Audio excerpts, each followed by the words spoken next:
Hello everyone, কেমন আছো তোমরা? আশা করব অনেক ভালো আছো। আমরাও কিন্তু অনেক ভালো আছি। আজ রিম্পা চন্দনার রান্নাঘরে কিন্তু আবারও চলে এসেছি তোমাদের সঙ্গে।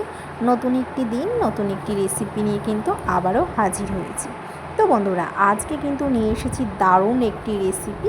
পেঁয়াজ রসুন মশলা ছাড়া কিন্তু এই গরমে কিন্তু আজকে আমরা করব দই দিয়ে রুই মাছের দুর্দান্ত একটি রেসিপি।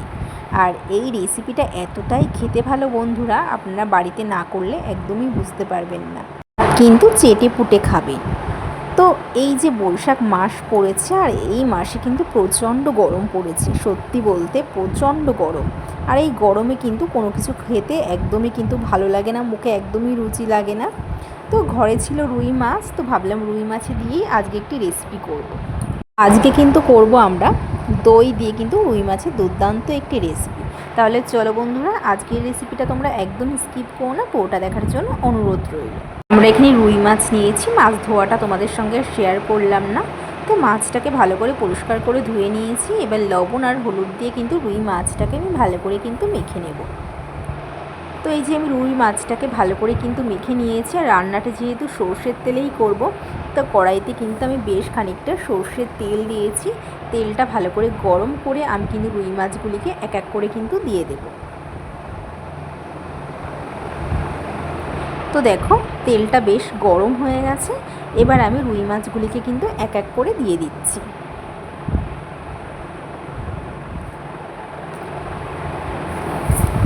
তো এই যে আমি মাছগুলিকে দিয়ে দিচ্ছি। মাছগুলি কিন্তু খুব বেশি কড়া করে আমি ভাজবো না। তো এই যে মাছ ভাজা হয়ে গেছে, এবার কিন্তু আমি একটি পাত্রে তুলে নেব। অন্যদিকে একটি মিক্সির জারে 7 থেকে 8টা কাজু বাদাম, ভেজানো কাজু বাদাম, 100 টক দই আমি কিন্তু মিক্সিতে বেটে নেব। তো দেখো, আমি মিক্সিতে কিন্তু টক দই আর কাজু বাদামটাকে বেটে নেব।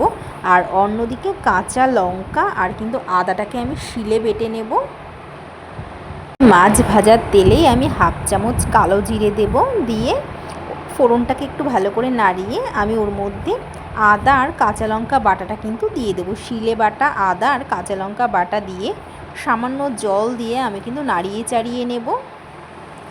এবার আমি কিন্তু মিক্সিতে বেটে নেওয়া কাজু বাদাম আর দইটাকে কিন্তু দিয়ে দেব। এই যে আমি দইটাকে দিয়ে দিচ্ছি। এবার সামান্য একটু জল দিয়ে কিন্তু আমি নাড়তে থাকবো। আঁচটা লো করে নেব, না হলে কিন্তু দই কিন্তু ফেটে যাওয়ার সম্ভাবনা থাকে। আর এমনিতেও দইটা ফাটবে না, কারণ আমি মিক্সিতে ভালো করে পেস্ট করে নিয়েছি। এবার আমি দিয়ে দেব একটু নাড়িয়ে হাফ চামচ হলুদ গুঁড়ো, হাফ চামচ লবণ, হাফ চামচ ঝাল লঙ্কার গুঁড়ো দিয়ে একটু ভালো করে নাড়িয়ে নেব। এটাকে কিন্তু অনবরত কিন্তু নাড়তে থাকতে হবে। খুব ভালোভাবে কিন্তু আমি নেড়ে নেব। নাড়তে নাড়তে দেখবেন খুব সুন্দর একটি কালারও কিন্তু চলে আসবে। দইয়ের নিজস্ব একটি কালার আসে, সেটা কিন্তু খুব ভালোভাবে চলে আসবে নাড়তে নাড়তে। তো আমি খুব ভালোভাবে কিন্তু এটাকে নাড়ছি। তো নাড়তে নাড়তেই কিন্তু কালারটা কিন্তু চলে আসবে। তো আমি খুব ভালোভাবে মিশিয়ে মিশিয়ে নাড়ব। তো দেখো, আমি কিন্তু খুব ভালোভাবে কিন্তু নাড়ছি। নাড়া কিন্তু বন্ধ দিলে হবে না, খুব ভালোভাবে কিন্তু নাড়তে হবে। দেখুন, একটি অন্যরকম কালার চলে এসেছে কিন্তু। এবার এর মধ্যে আমি 2টো কাঁচা লঙ্কাকে ফাটিয়ে দিয়ে দেব।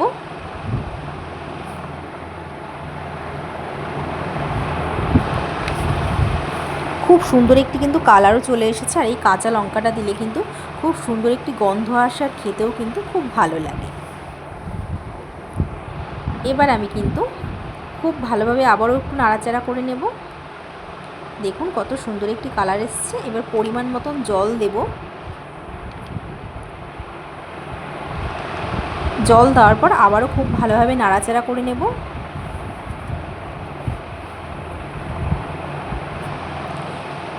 দেখুন খুব ভালোভাবে ফুটে গেছে। এবার ভেজে রাখা মাছগুলিকে কিন্তু আমি দিয়ে দেব।